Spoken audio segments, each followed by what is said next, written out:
আমার জীবনে ঘটে যাওয়া কষ্টগুলো আপনাদের কাছে শেয়ার করছি। এমন একটা দিন গেছে, আমাদের সংসার খুব গরিব ছিলাম। আমার মা ভিক করে খাইয়েছে, সেটা অবশ্য আমরা দেখিনি। আমার জ্ঞানে সেটা আমার মা আসা বলতে শুনতাম। আর আমার আব্বা খুব সাদামাটা লোক ছিল। তা তোমার কী বলবো, আব্বা আইসক্রিমের ব্যবসা করতো, ভুট্টা খইয়ের ব্যবসা করতো। আমার আব্বা সাইকেল চালাতে পারতো না, কিন্তু খুব কষ্ট করে ভাই ভাই মানুষ করেছে। তা আমার জ্ঞানের থেকে জ্ঞান ব্যান হয়ে যখন দেখলাম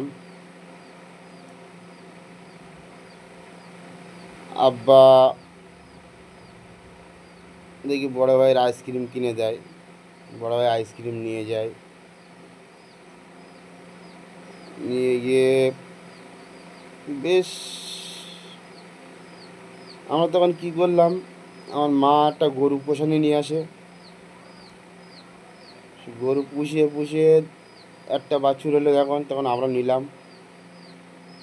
নেওয়ার পরে তারপরে ফের দ্বিতীয় ফের বাছুর হয়।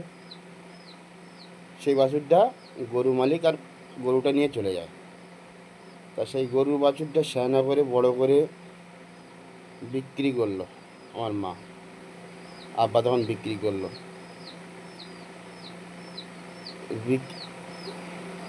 বিক্রি করার পরে বেশ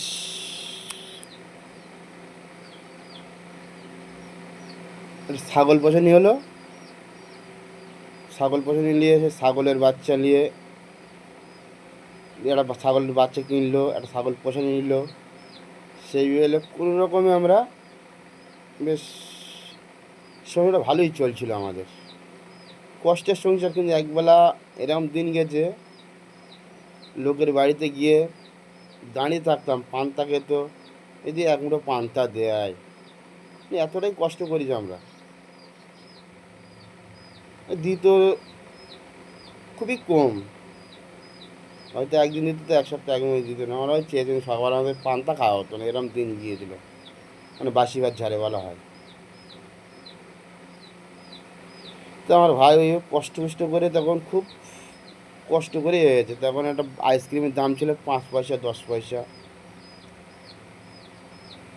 তখন চাষতে ভাইরা সব বড় চাষি, 30-40 বিঘে জমি চাষ করে ভাইরা, চাষতে ভাইরা। আমার চাতুন গিয়ে মানে মানুষ কীরকম হয়, সম্পূর্ণ সব ধর্মটা আলাদা থাকে। এমনি আগাগোড়া আমার আব্বা যখন শরীর খারাপ হয়েছিল, তখন আর চাষতে ভালোভাবে দেখলো না। তখন জমি জায়গা ছিল অনেকটাই। আমার মা তখন মানে বিক্রি করে, আব্বা তখন বিক্রি করে, তখন আব্বা সুস্থ হয়ে ওঠে। তখন 18 টাকা বিঘে বিক্রি মানে বন্ধকে নিয়েছিল। সেই জমি ভোগ দখল করে সব লিখে নিল, নিয়ে বলে বিক্রি হয়ে গেছে। যাক, আমার আব্বা সাদাশিদে ছিল, তো সেই এত করে লিখে নিল জমি জায়গাগুলো। বেশ এমনি চলছিলাম আমরা। চলতে চলতে যখন দেখলাম ভাইরা এই জায়গায় হাত ধরা হয়ে গেল, এ হয়ে গেল। আমরা ছাগল পুষছিলাম, সে ছাগল নিয়ে আমরা খাল পাড়ে চড়িয়ে চড়িয়ে এ করছিলাম। স্কুল ঘাট তখন যাওয়া হতো না, তখন ছাগল একটা দুটো হতে হতে হতে তো 10-12টা ছাগল তৈরি হয়ে গেছে। তখন 12টা ছাগল তৈরি হয়ে গেছে। 12টা ছাগল তখন বিক্রি করলাম। বিক্রি করে আমাদের একটা পাশের গ্রামে আমার মার ফুফুতো ভাই সম্পর্ক হয়। ফুফুতো ভাই বললেই চলে, মানে আমার মায়ের ফুফুর ছেলে, চাচাতো ফুফুর ছেলে, মানে ফুফুতো ভাই। সে এখন বলল, এক কাজ কর, তো চাষে লাগ। তো সেই যে আমার চাষ করতে লাগলাম। তা কীভাবে চাষটা করব নতুন, আমার ভাইরাও তো চাষ জানে না, আমরাও জানি না, চাষিরা সব বড় বড় চাষি। আমার আব্বা মা খুব কষ্টের সংসার চালাচ্ছে। আব্বা আইসক্রিম নিয়ে যায় মাথায় করে পেটি, 300 পিস আইসক্রিম একলা হাতে মাথায় তোলা ফেলা এরম করতো পেটি করে, খুব কিন্তু কারোর কাছে পাতা কাটতো না। তো এইভাবে ভাই বেশ ভালোই চলছিলাম। চলতে চলতে এখন যখন ওই মামাটা, যখন আমাদের মামা সম্পর্ক হয়, মারফুদ আমাদের মামা, মামাটা বললো এক কাজ কর বেশ। তখন মানে বিঘে প্রতি জমি নিচ্ছিল 3,000 টাকা আমাদের ওখানে। 1 বছর চাষ করে 3,000 টাকা দেবে। তো জায়গাটা ছিল 22 কাঠা জায়গা ছিল, 22 কাঠা না 24 কাঠা জায়গা। তো সেই বছরে এখন জমি লিজ বলছে, মামা বলছে এক কাজ করো, তোমরা তো নতুন, তোমাদের টাকা দিতে হবে না। ছাগল বিক্রি করেছিলাম, ওই ছাগলের ওই যে পুঁজিটা বলে, এই পুঁজিটা নষ্ট করিস না। ছাগল ছাগলগুলো যেগুলো বিক্রি করেছি, ওই টাকা নিয়ে সার মাটির লোকজন খাটিয়ে তৈরি কর, তারপরে চাষের পরে টাকা দেবে।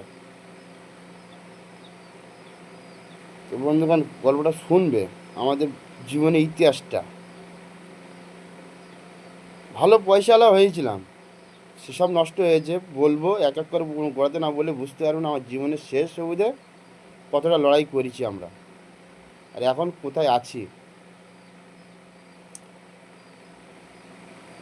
তা সেই বছরে জমি দিল, ট্র্যাক্টর লাগান তখন ছিল না, তখন নাঙল ছিল। নাঙল দিয়ে চাষ করা হলো। সেই বছর লাগিয়েছিলাম পুঁই শাক, এক সাইড দিয়েছি আর এক সাইডে বেগুন দিয়েছি। আমরা নতুন চাষি, মানে মালিকের আল্লাহকে দুয়ায় আমাদের চাষটা একটু বেজে যাচ্ছে, ঠিক আছে। মানে এত সুন্দর বেগুন হয়েছে, লোকে 4 বিঘে বেগুন তুলে ঝেড়ানো হচ্ছে, সেই আমাদের মানে এরকম 15-16 কাঠা জায়গা ছিল, ওই রকম ফলন হচ্ছে। আর পুঁই শাক ওই রকম হচ্ছে। আর দাম সে বছর প্রচুর দাম যায়, হঠাৎ মানে এত সুন্দর দাম যায় জানানোর বাইরে। সেই বছর চাষবাস করে বেশ ভালো পজিশানে চলে আসলাম আমরা। আসার পরে জমি লিজ দিতে গেলাম, তখন মামা বলছে, ভাগনা থাক, এখন টাকা দিতে হবে না, আমার চলে যাবে, আমার যা জমি রয়েছে তোমরা লেই চাষ করো। তা বেশ, মামার প্রায় কম বেশি 12-13 বিঘে জায়গা, তার মধ্যে প্রায় 8 বিঘে জায়গা আমাদের দিয়েছে। আমার চাষ করছি, বলে মামা তোমারকে এখন টাকা দিতে হবে না, লাগাও ওই টাকা নিয়ে তোমার চাষ করো। মানে খুব কষ্টে ছিলাম আমরা, এত কষ্টে ছিলাম মানে ভাবা যাবে না। মানে লোকের বাড়ি যদি খাওয়া হতো, তখন চুপচাপ মেরে গিয়ে দেখতাম কখন এক মুঠো ভাত যদি দেয়, এরকম কষ্ট ছিল। সেই সুখের দিনগুলো নষ্ট হলে কী হতো সব বলবো। দেখো, কষ্ট করেছি, ফল পেলাম না, ফল ছাড়া লওয়ার তারা নিয়েছে।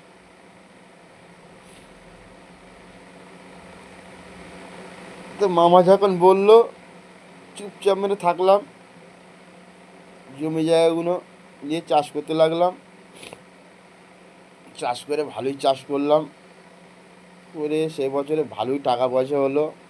একটা স্যালো মেশিন কেনা হলো, 2টো গরু কেনা হলো, নাঙল কেনা হলো, ঠিক আছে। নাঙল টাঙল কিনে সব বেশ মানে আনন্দই, মানে 4 ভাই খুব সুন্দরভাবে কাজ করে যাচ্ছি। তখন কেন একবেলা খাওয়া হতো, তো একবেলা খাওয়া হতো না, এরকম পজিশন করে কাজ করে করে খাচ্ছি যখন আমরা, তখন চাষের পাশের বাড়ি আর তারা দেখতে পারে না যে যাদের আমাদের লেগে ঘোরাতাম, এই বললে এই কুকুরের মতো শুনতো, তারা এরকম পজিশন চলে যাবে। তাহলে এদের সংসারটা কী করে নষ্ট করতে সেই চেষ্টা করি। তো তো কীরকম শত্রু হয় তোমার দেখাচ্ছি। তো বেশ চলতে চলতে বছর দুই চাষ করি ভালো, ওইরকম সব জিনিসপত্র কিনছি, মানে করতে করতে এবারে ঘরের অবস্থা কন্ডিশন খুব খারাপ।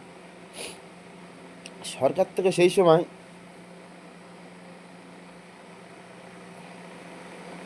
সরকার থেকে সেই সময়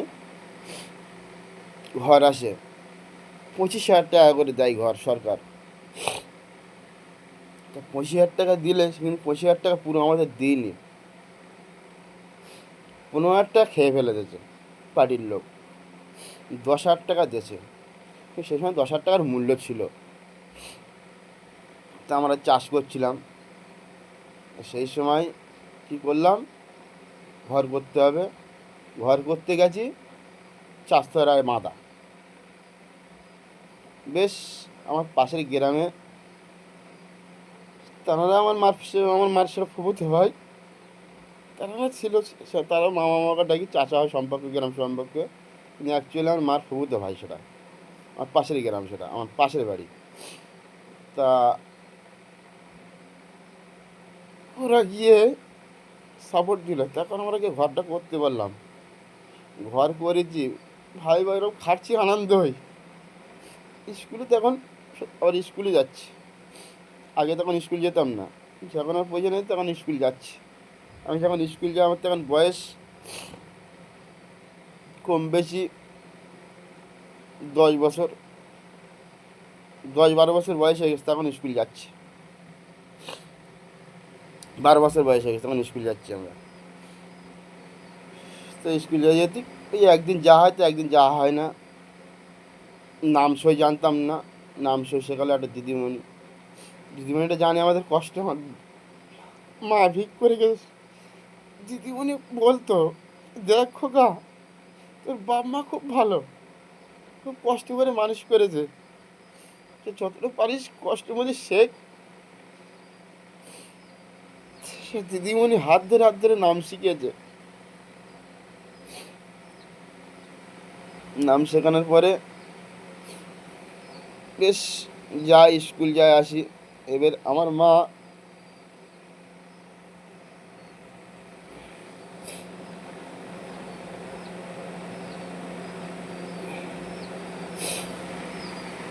আমার মা গরিব, তো গরিবের কষ্ট জানে। তো স্কুল যাই আসি, চাষিরা তো দেখতে পারে না, যাই হোক, প্রকাশে তো বলে না, তো মানে মানুষ দেখলে তো বোঝা যায় কি কেমন হতে পারে, কীরকম চলতে পারে। তা বেশ ছোটো করি দাদা, এর পরের তো ফের বলবো, এটা ছোটো করে দিই, আর একটা এর পরে পেজে বলবো।